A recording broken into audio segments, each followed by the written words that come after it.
Daf Ayin Vav Amud Aleph on top. I'll tell you exactly what's happening here. Ein So, Wort. so what happened? Remember, this whole chapter is all about animals getting mixed up and carbonis and what do you do. So you have here, and the biggest problem is, besides knowing who the owner is, that every carbon has different requirements. So you had a case here where a carbon ushin, guilt offering, got mixed up with a carbon shlamim. Yeah. And there's so many differences in halacha. So, for example, if it's a carbon ashon, you have to shecht it on the right side of the mizbech. You're walking into the base of Migdash, into the courtyard, on the right side. If it's a carbon shlamim, we don't care where you do it. Another difference would be, for example, if what's the time limit? A carbon ashon, you have a day and a night. A carbon shlamim, you have 2 days and a night. So what do? Two animals got mixed up. Each animal that you're eating, you don't know what you're eating. Are you eating a carbon ashon? Are you eating a carbon shlamim? So Rav Shimon says you continue, with the process of bringing karbanis, but you're going to be machmir with both animals and treat it to whatever chumras there are. So, for example, you're going to eat from both animals, or the different people will eat from both animals, but you're limited to the time of a day and a night. You're going to shech them both on the right side of the mizbeach on the north, because you don't know again which is the ashram, which is the shlom. But the chachamim disagree. They say they introduce an interesting principle, and that is ein mevi'in kachim l'beis absul, which means you're not allowed to put yourself in a situation or in a predicament where problems might arise. In other words, a carbon shlamim you're permitted to eat it for 2 days and a night. If you are going to bring both carbonas, this time you're going to have to eat a shlamim within 1 day and a night.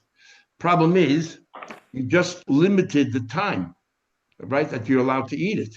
And what happens if you don't finish it within 24 hours? You're going to have to burn it because it's nicer. So you put yourself in a situation where you might cause issues, and you're not allowed to do that. So they say, therefore they argue, and they say the alternative is you let both animals wander around, let them contract a blemish, a mum, and then you sell it. And with the money, you buy one animal, which is an ashram, you buy one animal, which is a shlamim, and this way there's no more problems. Okay, so the main principle here is that we don't bring kachim lebeis absul. We don't in any way limit the time that the trader allotted for something because you might end up doing something wrong. So it's a gzeira from the rabbanim. But the Mishnah, however, said, well, what happens if you shechted already the two animals, you did everything right, and then the pieces of the animal sort of got mixed up between the ashram and the shlamim, and now there's no alternative. You can't sell it, you can't redeem it, you can't do anything. So then even the Chacham and Moedi have the choice, continue with the carbon, but make sure you finish it all on time. We're not going to be geyser. Okay, that's the Mishnah. So then the Gemara brought a brisa, and the brisa was that you have something from the year of Shemitah. Anything which is grown in the year of Shemitah, the din is that you have to consume it but before the season of that particular product ends. When the animals no longer can find this particular produce, whatever it may be, that's when by then you have to consume it, otherwise you burn it. So the Braisa says that when you take shvius and you sell it, for example, for a few dollars, the money has the same kedusha as the original, let's say, fruits or whatever it was that you grew. And therefore, with that money, you should not proceed to buy truma. And why not? Because truma has no time limit. A kohen can eat truma today, tomorrow, in a year, 2 years, doesn't matter. As long as it's edible, you can eat it. But the moment that you used the money from Shemitah to buy truma, what you did was that truma has to be consumed by the time the original fruit of that Shemitah has to be consumed. So let's say the month of Nisan, when this particular item stops growing, is no longer available in the field, the money that you use to exchange that item, and this money you bought truma, the truma has to be consumed by Rosh Chodesh Nisan. So you put a time limit on it, and you put yourself in a situation. So you shouldn't do that. No, but we don't want you being kosher the base of So the Gemara concludes, obviously this follows the view of the Rabbanim, because Rav Shimon doesn't agree with that principle. So comes along Rav and makes a chiddush, and that's what the Gemara is all about. Rav comes along chiddush, no. Rav Shimon is not saying that you're permitted to go ahead and bring kachim the base of sul. All Rav Shimon said is if it already happened, the two animals are mixed up, what are you going to do? So then he says, go ahead and proceed. But if you ask me, lechatchila, can I mix up animals and then I'll be machmer? No. Everyone agrees you can't do that. It's only because it's already happened. That's what Rava says. So Abaye challenges him, and this whole Gemara is a debate between Abaye and Rava, when Rava concedes that he was right, but this is the challenge. So the first thing that Abaye brings is that it says in the Brisa that if you the kohanim could do whatever they want with the carbon, they can grill it, stew it, cook it, whatever they want, and they can add spices to it because you have to enjoy the food. It has to be enjoyed, treated regally. You have to eat like the royal family eats it, and they can put in use condiments, and they can add spices, including spices of truma. That's what Rav Shimon says. Now, isn't that a problem? Because the moment you put a spice of truma into that, you limited the time window, right? Truma you can eat as long as you want, but now that it became part of a carbon, then you have to finish it the same time you finish the carbon. And Rav Shimon seems to say, l'chatchili, you're allowed to do that. So it's a question on Rava. You, Rava, said Rav Shimon is saying, if it already happened, okay. Here he's telling you, go ahead, use spices of truma. So Rava responds, don't talk to me about spices. Spices is not really truma from the Torah, it's only from the Rabbanon. And the whole idea, anyway, is only a gzeira. The Rabbanon was scared that something might go awry. So, since the whole truma is Rabbanon anyway, it's not a big deal. So this is what we're up to. We're up to 4 lines on the top of the page. The last line is Asavei. Thank you. You see it? Yep. Asavei. So Abaye says to Rabbi, I have another question from another Bryce. It says, it's a start from a mission. It says, Ein loichin truma. You're not permitted to buy truma because of Maisa with money from Maisa Sheni. So Maisa Sheni, right, is the 10% of the new crop, and you bring it with you to the Shalim. But if it's too much, you change it for money. The money brings you to Shalim, and with that money, you purchase food and you eat it. And if you can't consume all of it, you give it out to the people in Yerushalayim. But it has to be eaten only in Yerushalayim.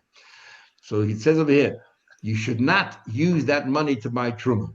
And why not? Because he just put a limit, a cap on truma. Maisa Sheni can only be eaten in Yerushalayim. Truma can be eaten in the entire Eretz Yisrael. So if you're going to go ahead and use the money in Maisa Sheni and purchase truma, you just put a limitation on the truma that has to be only eaten in Yerushalayim. And we don't want to put you don't want to to limit and put caps or put ourselves in a situation where we might have trouble. Now, and why not? You're reducing the place where you can eat it. However, Rav Shimon matter. Rav Shimon says, "Lichatchila, you can go out there and buy with your money truma." In other words, Rav Shimon doesn't care if you limit the window, and plus, Rav Shimon says that lichatchila. In other words, it's not only a question if you did it. Even lichatchila, you can go ahead and what do you call it? Even lichatchila, you can go ahead and change the truma for Maisa Sheni. Says the Gemara. So question on Rava. Rava said the whole thing only happens if it happened b'di'evet. And here it says, you can go ahead and do it. Says the Gemara, ishtiklei. So the Gemara says that what? That ishtiklei, that he, Rava had nothing to say. Doesn't happen that often, but Rava had nothing to say to Abaye. In other words, Rava conceded to Abaye. So now it's the end of the discussion. But what's interesting is what happens afterwards. He goes back to his Rebbe. Rabbi Yosef was Abaye's Rebbe. He went to the Rebbe. Amalei said, he told him over the whole discussion. So Rabbi Yosef said to him, you could have added a better question. You could have asked him, you could have asked a question on Rabbi from a better place, from another Mishnah. It says in the Mishnah, Ein mevashlim yerek shel shvius. You should not take vegetables of Shemitah and cook it b'shem shel truma. You should not take vegetables of Shemitah and cook it in oil of truma. And why not? Because the vegetable of Shemitah has a timeline, right? Whenever the season for that particular vegetable is over, you have to consume it by then or burn it. And truma has no timeline. We don't want you to mix the two together. But Rav Shimon says, Mata, it's all right. Clearly, Rav Shimon says, you can take oil and mix it with a vegetable of truma. So Akasha and Rava said that Rav Shimon only allows it in B'di'evet if it already happened, B'di'evet. Abaye said, you know why I didn't ask this question? Because Rava gave me a good answer on that. I asked him a similar question regarding truma spices. And he told me, he said to me, set aside truma of spices because only the Rabbanon. It's only Rabbanon. He's hachanam here too. Trumas yerut Rabbanon. We're talking about vegetables, so it's only with the Rabbanon, and therefore it's only Rabbanon. Rav Shimon will say in this case the whole thing is Rabbanon. Anyway, it's not really truma. it's only Xera, we're going to be easy. So that's why I didn't want to ask it. So Rabbi Yosef said, no, your answer is not a good answer at all. What you're telling me, you should have asked it, and what you're telling me is not right. You know why? Had it said that the oil was Shemitah and the vegetable was Truma, then you're right. The Truma is the Rabbanon, and therefore we don't care if you mix the oil or Shemitah with the vegetable. But actually it says the other way around. It says that the oil was Truma and the vegetable Shemitah. And you know what Truma from the Torah is? On grains, wine, and oil. So it's actually Truma from the Torah. And yet it says the Chatchila, Rav Shimon has no qualms in taking oil and mixing it with oil of Truma, mixing it with vegetable Shemitah. Problem. So Rabbi Yosef says, if you're right, then if oil and Mr. She said all the way around. Yet actual Truma, vegetable Truma, b'shem is an oil of Shemitah. So Abai says, okay, but there's another reason why I didn't ask the question from here. Because I asked him another question, and the answer he gave me there might satisfy him as well here as well. Why? The lav me the masnisin. I said we asked him a question from our very Mishnah. The Mishnah said if you have two animals that got mixed up together, Hashem said, go ahead, go for it, and then we'll just be machmer. The matter that he's matter. And he told me, Rav Shimon Bamal, he said to me, if it's talking about it happened. Maybe the Bryce is not talking about go ahead and put oil of truma and with vegetables. Maybe talking about if you already had oil of truma with vegetables, then we'll probably go continue eating it. Hachanam midah, talking about it already happened. That's why Rav Shimon says, no problem, go eat it. So Rabbi Yosef said, you can't tell me that this Bryce is talking about it already happened. You know why? Because the iyad has already happened, the Maitamai Rabbanon. Why in the world? Why would the Rabbanon argue and say, no, don't continue with it? Why would they argue? Remember that the Rabbanon only argue because we have other options. What other option do you have? The oil is already mixed up with the vegetable. What are you supposed to do? So he says to him, either Arif, because if you're talking about already happened, Maitamai the Rabbanon. What in the world, what's the logic of the Rabbanon? So Abai answers back, what do you mean, what's the logic? Just like the Rabbanon arguing on Mishnah. You have the Osher Shlomo. You have the Osher Shlomo got mixed up. Rabbanon say, no, don't continue. Same thing here. Rabbanon say, don't continue. Because you're limiting the window. Says the Gemara. So Rabbi Yosef says to Abai, I don't know what you're talking about. Me dummy, how do you compare? Hasam, the reason why the Rabbanon argue with Rav Shimon, because Isle Takanta Beria, they say, why continue with the Kabbanas and then put yourself in a situation where you might end up leaving some parts of Shlomo behind because you brought it down to one day a night. So if you have an alternative, let it get a blemish, sell it, and buy new animals.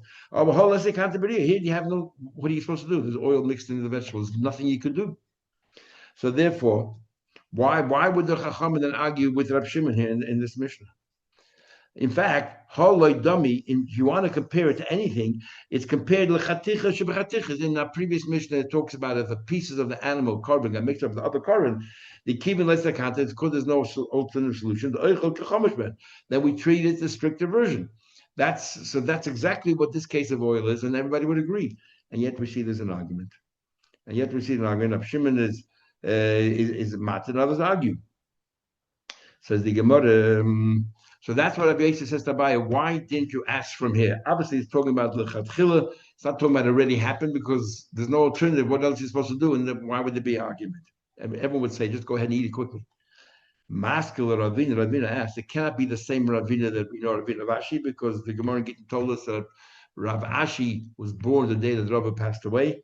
And so, and Ravina was that same vintage. So it's hard to imagine that Ravina was able to sit and have a discussion with Rav Abaye and Rabbi Yosef, or at least Rav Abaye. Says Gemara, Mashka Ravina said, I don't understand. Maybe Abaye is right. Maybe Rabbi Yosef is wrong. Maybe it's talking about already happened. If already happened, why would the Chachamim argue? I mean, what alternative is there? I'll tell you the alternative. Why can't you just squeeze out the oil? The alternative is, instead of going ahead and cooking in oil, squeeze out oil you can, and that's it. And this way, there's no problem. You separated the truma from the shmita. That's why they hold. Don't go ahead and cook it. Me dummy. How can you compare? How can you compare? There's no alternative. So ha is at the counter to squeeze it out. So maybe Abai is right. We're talking about a case where it already happened. And sorry, just 1 second. The lights went out. Just 1 second. The Shabbos clock went out. Yeah, so it appears. Oh, sorry. You're back in light. Back. Maybe it already happened. So maybe talking about already happened. Why the Chum argue? Because there's an alternative. Squeeze out the oil. Rabbi Yosef doesn't like it. You know why he doesn't like it? Heiche nischet. Tell me how did you squeeze it out? Nischet to, if you're going to squeeze and make sure you get every drop of oil out is what you have to do. Then komafsid, also parts of the vegetables are going to come out and you're going to toss it away. You're not allowed to ruin, you're not allowed to be mafsid, you're not allowed to cause any loss to Shemitah. Shemitah has kedusha in it. You can't do that. Novas, nischet purta. You're not going to squeeze it all the way out. You're going to only do a little bit. Then safe, you don't be married. Then ultimately at the end, you mixed it, there's still some oil left in there. So you achieve nothing. So therefore, Rabbi Yosef said, it cannot be talking about a case it already happened. It's very straightforward.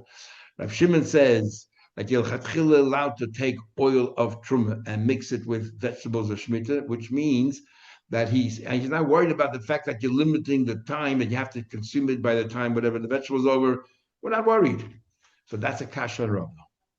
Now the only issue here is why did Rabbi Yosef insist that Abaye should have asked a question from here when Abaye already asked a question before and he already repudiated Rabban? Good enough. Why have to ask another question for? What's the point of that? So what's pshat? I think the pshat like this. Rabbi Yosef said, my question is far better than your question. And you know why? Shimon talks about limiting the time, right? A shlamim is 2 days and a night, and Asham is 1 day and a night. And what you're doing is you're limiting 2 day and a night down to 1 day and a night. So you're limiting the time, and the problem is that then if you don't eat it in time, you'll have noisa left over. So it's a question of time. In my case over here, Rabbi Yosef says the same thing. You know, you have shemitah vegetables and you have truma oil. You have to consume the shemitah vegetable by a certain time, and if you don't consume by then, there's a problem. Then you have to burn it. It's very similar to a carbon. The question that you asked, Abaya, you were talking about using the money from Maisa Sheni and buying truma. There's no time limit to Maisa Sheni either. What's the problem there? The problem there is, as Rashi says, you can only eat it in Yerushalayim. It's not a question of time. It's a question of space or place. Where? Maybe Reb Shimon, when it comes to a question of place, is not bothered by that. Maybe Reb Shimon says, if you're limiting the place, go ahead and, go ahead and do it, because what's the big issue? You make sure you eat in that place and give it to somebody else. When is it a problem, according to Reb Shimon? Only when you're limiting the time. If you don't finish it in time, what are you going to do then? So therefore, Rabbi could have wiggled his way out. He could have wriggled his way out of your question by making that distinction. That's why I thought my question is far better. That's what Rabbi Yosef was saying. Anyway, the Gemara continues. Abaye asked now another question of Rav, even though I already repudiated and Rabbi Yosef brought up another Mishnah which we slug you up. Nevertheless, I'll ask you another question. And the story is like this. You have a Mitzvah. The way a Mitzvah works is that you see some leprosy, you bring a coin over, and you isolate it for 7 days. That's called a Mitzvah musker. An isolated Mitzvah, we want to monitor what's going on. Is it increasing, not increasing? And then the coin comes and either the second or third time and sees that it turned into a real Mitzvah. Then he becomes a Mitzvah muchlet. It's been determined you're a Mitzvah. So then the day after the muchlet, and the leprosy then disappears, we shave your body and you bring a carbon. 7 days later, we shave your body again and you bring another carbon. And on the 8th day, the day following that, you bring a number of animal carbonas. One is a carbon asham, the guilt offering, and you bring a loig of oil. Now, this loig of oil is a certain measure. This loig of oil, you take it and you spray 7 times in front of the Beis Hamikdash. And then the kohen, one kohen, you place it in the left hand of a kohen, and the other kohen takes his right finger, and he puts them on your earlobe, on your right thumb, and on your right toe. So what happened here was, for some reason or another, the kohen came a second time and said something, and the Mitzvah doesn't remember if the kohen said you are a real Mitzvah, you're a Mitzvah muchlet, the term Mitzvah, or you're a Mitzvah musgid, you're an isolated Mitzvah, and you're not really a Mitzvah.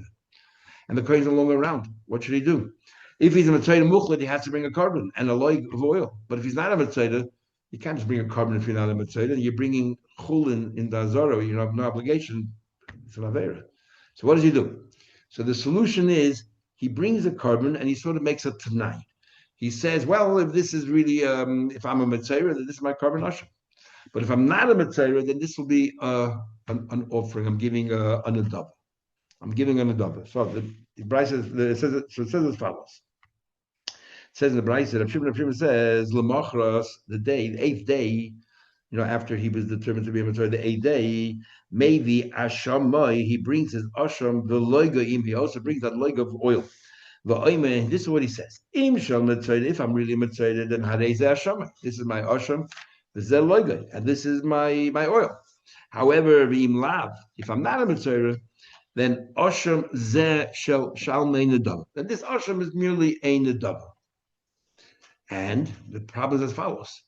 If it's an Asham, it has to be done on the right side, and you have a day and night to eat it. If it's an Adava Carbon Shlamim, then you have 2 days and a night to eat it, and you can shecht it anywhere you want. But there's also chumras that a shlamim has. For example, you have to lean on it. You have to do smicha. You have to wave the breast, the shake and the chazeh. You have to wave the thigh and the chest. So what do we do? So the Gemara says, you take out all the chumras. So va'isa asham, that asham, torah shchita b'tzaf, and you shecht on the north side, on the right side of the mizbech, if you're walking up.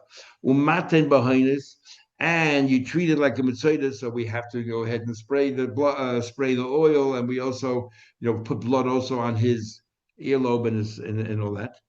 And on the other hand, maybe it's a shlamim, so you need smicha. By an ashram, there's an opinion that smicha is as well, but so smicha is sort of a bit redundant. Unasachim, and carbon shlamim needs libations. The tenufas chazay v'shoig, carbon shlamim needs to wave the chazay and the shoig, the breast and the thigh. So we'll do all that because maybe it is a shlamim. On the other hand, we'll treat it like an ashram, you only have a day and night to eat it. Now, this is Rab Shimon. And Rab Shimon clearly says here, l'chatchila, this is what you should do. A question on Rav, who says that Rab Shimon only talking about if it already happened. So the Gemara here is different. Tikune gavra shiny. We want to fix up the mitzvah. A mitzvah does not end his term as a mitzvah until he does all this. And if we don't allow him to do this, he'll never be able to eat a carbon again. So we need to help him. In this case, the Rabbanon suspend their gezeira and say, you know what, go ahead and do this, even though you might put yourself in a situation. So it's not a kasha on Rabbah, because Rabbah will say that generally the chatchil you're not allowed to do it, but here we have no choice. We want to fix the guy up. So the Gemara, now the Gemara digress, and just let's understand what is going to happen with the loig of oil. Because again, the loig of oil is what? Either it's I'm a mitzvah, so I have to use the loig of oil as part of the process. But what happens if he's not a mitzvah? What happens if he's not a mitzvah? What do you do with the loig of oil? What is it all about? So the Gemara says, I understand what you do with the asham. But what do you do with the loig of oil? If it's not an asham, then what are you doing here with the basic mixture of the loig of oil? What's it for? So Gemara says, he said that this loig should be in a dava. He says, you know what? I'm going to donate this loig, and just like you do a flower offering, the loig of oil is like a flower offering. Like I'm making a dava. Says the Gemara, okay. So now we have to go through all the steps. And remember, you have to accommodate that maybe this guy is a mitzvah, so therefore this is the loig of the asham. But maybe he's not a mitzvah, and this loig is an adava. So let's work it all out, because there are some certain laws here that makes it a bit difficult. So the Gemara, okay, I have a problem. But dilma la mitzvah, what happens if he's not a mitzvah? And this is an adava. It's like a karb mincha. What do you mean it's like a karb mincha? A karb mincha flour offering is the kohen does a kmitza, scoops out some of the flour, whatever it is, and then you have to do haktar. You got to bring it to the bech and you have to burn it. Now this loig of oil is like a carbon mincha, which means that's where we learn it from. Which means that you have to do kmitza on the oil. Practically speaking, how you did kmitza on the oil, either you put it in a little jar, or somehow or another you put it in your hand, scooped it, and held it up, and then after you got to put it on the bech. So let's work out the process. Remember, we have to go back and swing back and forth. Maybe it's a mitzvah, maybe it's an adab. So Gemara goes through it. Maybe it's not a mitzvah. So what is it? It's an adava. Nu ubayim mekamitz, but you need to do a kmitza. Saying, well, you're right. So what? The kamitz. He will do a kmitza. You bring the log of oil, and we say maybe it's an adava, so you'll do the kmitza. Says the Gemara. But on the other hand, maybe he needs the whole oil. He needs the oil to do his sprinkling. Uboy matan shava. Doesn't he have to do the sprinkling? He needs that. Says the Gemara, yes, you're right. The yoiv, he does it. He does it. So we go back and forth. We're going to do a kmitza as if it's an adava, but we'll also sprinkle the oil as if it's a mitzvah. So the Gemara got a problem. In order to do the sprinkling of the 7 things, you have to do it from a jar of the size of a loig, the measure of a loig. But you just took some oil out, You did the kmitza because maybe it's a shlamim. You no longer have a leg. How are you going to do now the mitzvah? Says the Gemara. Well, chasalei, it's missing. Answer the Gemara. The ma'isi purta molei. No problem. After you do the kmitza, you bring in some more oil and you fill up the bottle again to make sure it's full. And how you know you can do that? Now we learn the Mishnah. Chasalei. If it's missing, actually yusek before you poured it, fill it up. Okay. So what we do is we take the oil. Maybe it's in the dava we do kmitza. Then we go back. Maybe it's a mitzvah. We're going to sprinkle now the 7 sprays. So the Gemara, but by Torah. If it's an adava, what do you do with the kmitza? You scoop some out, and what do you do with it? You got to go to the mizbeach and put it on the mizbeach, and you put it back. The Gemara said, "Actually, what's the big deal? You did. You do kmitza, and you spray 7 times, and then you bring some of the oil to the mizbeach." So the Gemara, let's analyze it. When precisely did you take the oil and put it on the mizbeach to roast? Let's go through it. Is it like this? You do a kmitza, so maybe it's a shlamim. Then you spray 7 times on the mizbeach and the oil mode, and then you take the kmitza you did before and you put it on the mizbeach. Got a problem. Why? Because now between the kmitza, the din is that if anything is missing from the flour offering or from the offering, between the kmitza and the aktorah, you cannot do the aktorah. It all has to be there present. But you just took some of the oil out to spray it in front of the base because maybe it's a mitzvah. It's lacking now. After you spray the 7 times, so it comes out you're missing the shirayim. The balance of this ledova is missing between the intervening period between the kmitza and the haktorah. Some of the oil went missing. And the din is you cannot proceed with the kmitza if the shirayim, the leftovers, is not entirely intact. So you have no breda but to say, it must be as follows. You do the kmitza, the oil, maybe it's in the double, and then right away you put it on the mizbeach, and then afterwards you go and spray the 7 times. But that's also problematic because maybe it's a mitzvah. You know what's problematic? Because you learn from a pasuk that once you put on the mizbeach all the parts that are mandatory to put on the mizbeach, you're not allowed to put anything else of that carbon. You're not put anything else on the mizbeach for the sake of the carbon. Now, the spraying of the oil is an activity that is like roasting on the mizbeach. So what happened here? You do the kmitza because maybe it's an adava. You go ahead and you put a mizbeach, maybe it's an adava. Then you want to go spray 7 times. But you're not allowed to spray 7 times. It's like you're doing another activity after you already burnt the mizbeach. If it's a mitzvah, no problem. But if it's not a mitzvah, you're doing another activity because you're doing it for the sake of an activity after you already burnt on the mizbeach, whatever you meant to, and I'll do that. It's because kol shemimenu, we learn from the word mimenu, leishim, anything that from the carbon that you already put on the fire, once you did that, whatever was meant to go on the mizbeach, you did, you're no longer allowed to burn anything else on. So how can you spray the 7 times? You know what you do? The maskul shemeitzim, when you spray the 7 times, this is what you say. If this guy is a mitzvah, well, this is it. You're spraying the 7 times for mitzvah. It's an oshim. But if the guy is not a mitzvah, and therefore this whole carbon is a carbon adova, then what I'm doing now, the spraying the 7 times, is not a carbon activity. I'm just spraying water. Just like I can put something on this bech after I put on whatever I had to, and thinking I'm not doing it for a carbon.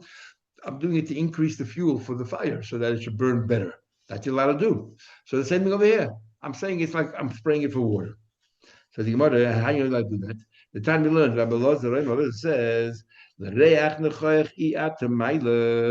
says there that chol tzor v'chol shadvash l'saktirim menu ishal Hashem. You're not allowed to burn, yeast or honey. What do you call it? Sourdough on the mizbeach. And then it says there, the next passage, but reishes bikurim. But even though I just told you not to use oil, but if it's bikurim, it's like you're not allowed to use what do you call it? Honey. But if it's like dates, bikurim, you bring bikurim.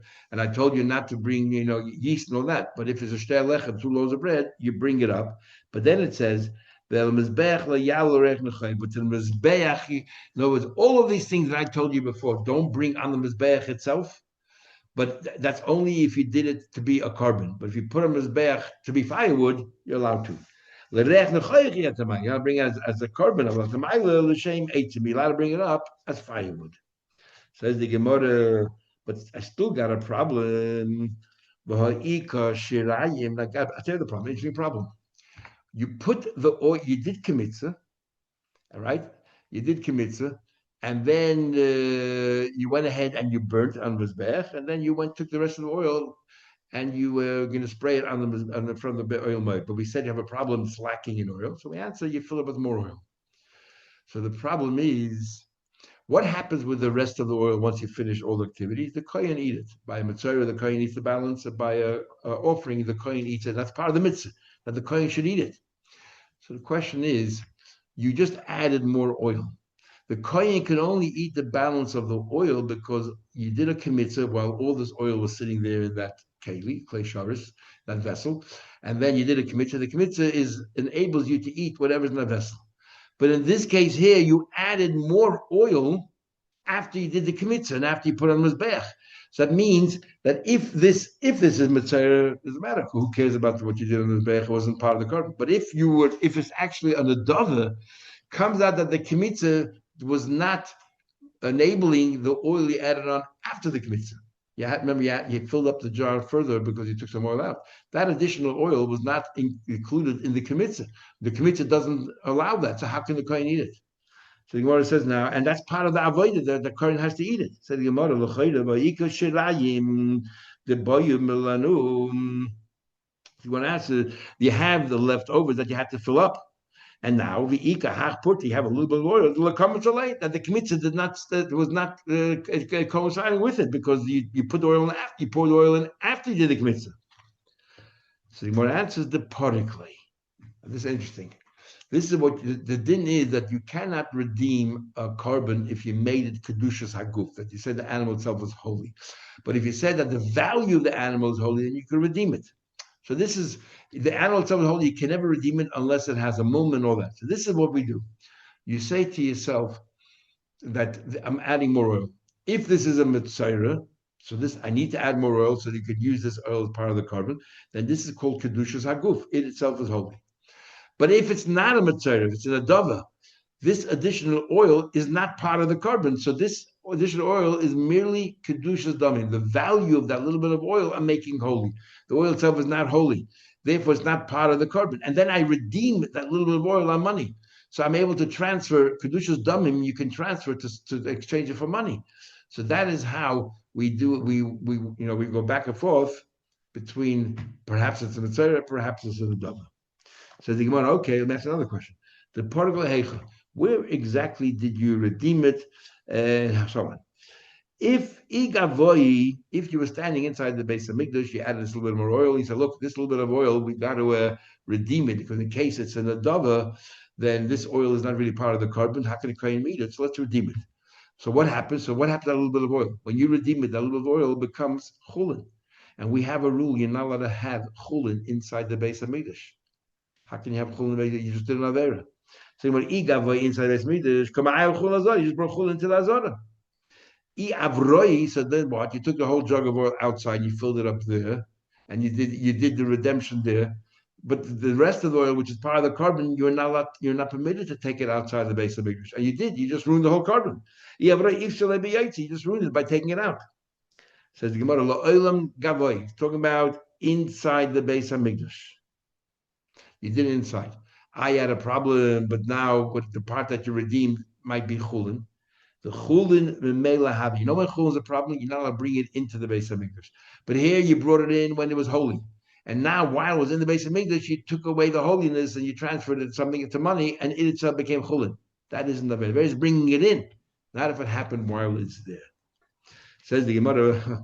Well, that's a general question. You just said that Rab Shimon says that. You have a mind that maybe it's either mitzvah or it's a donation, but Rab Shimon holds that you cannot donate. So the Gemara, Rab Shimon aim is not bin shemen. Rab Shimon said you cannot donate oil. There's no such thing as you can donate flour, but you cannot donate oil. Says the Gemara, tekune gavra shiny, because they're doing it to fix up the person. That's very different. Tekune gavra shiny, fixing up the person is very different. Taisus has a problem with that. Why should if the Torah says that you cannot donate? There's no kedusha when you donate it. So what do you mean I'm doing it to help the guy out? So how does that become holy? Taisus remains in with a question. So let's just finish the Mishnah. Rav Yosef, Rav Rechume, Kamei, the Ravina, Rav Rechume sat before Ravina, the Yosef, Kama, Mashmei, Rav Huna, Batachlifa. He said in the name of Rav Machlifa, he says, I don't understand. We have this whole issue here. This Mitzayah doesn't know what to do, so you have in mind that it's either an asham or a shlamim, and then and then you have all the chumras. Wouldn't we have two kinds of ashams? You have an asham where you definitely committed a sin, certain, and you bring a carbon asham, a guilt offering, which is a male, and then you have a asham toli. Asham toli is when you add a pita of fats and you don't know if it was kosher or not kosher, so you don't know if you did aveda. You bring an asham toli as a suspense till you know for sure one way or another. And according to one Tana, we'll have a krisis.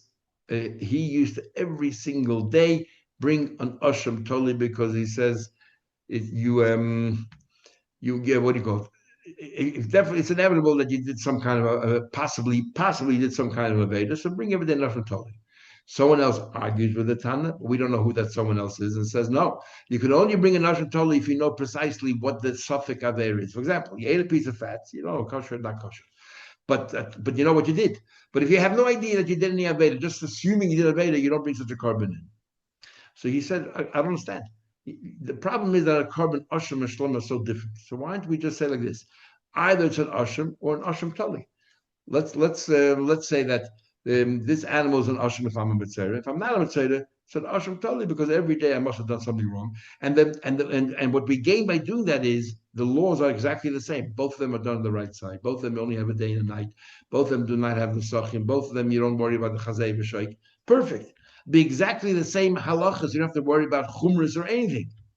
So he asked, "V'neima Asham Zeh Yehei Asham Tali." They don't say either an Asham or Asham Tali. Shema Minos. You must conclude one thing: that Man Tana the Polyglot Rabbi Lezer. Who is the Tana who argues Rabbi Lezer? Rabbi Lezer says you can bring an Asham Tali every single day, even though you don't know for sure you did an Avera or you even did a Safek Avera. And so it must be that one who argues him is Rav Shimoni, because the Ahmad, he must be the one saying, Ein Misnadvin Asham Tali, because you don't bring an Asham Tali, because if he would hold you allowed to offer an Asham Tali, then why didn't he just give a remedy here? This Mitzvah should say this is either an Asham or Asham Tali, then there's no problem. So he said back to him, concluded this, he said, Ravina said, Toida, Oigabam, he said, you're a big Tamachach. All the Torah you learned, how can you make such a silly mistake? Imri, he says, a sheep, bedikri, in a ram, no, one is an asham, and the other one is a ram, and michvelach, how can you make such a mistake? An asham mitzayra, a mitzayra brings a sheep that's 1 year old, and an asham tali is a ram that's 2 years old. So how can you get up there and say, bring an animal and say, either it's an ashram or an ashram tali? It's impossible. It's two different kinds of animals altogether. And therefore your question is not a question. We'll stop here. Have a shavua tov. Have a good walk.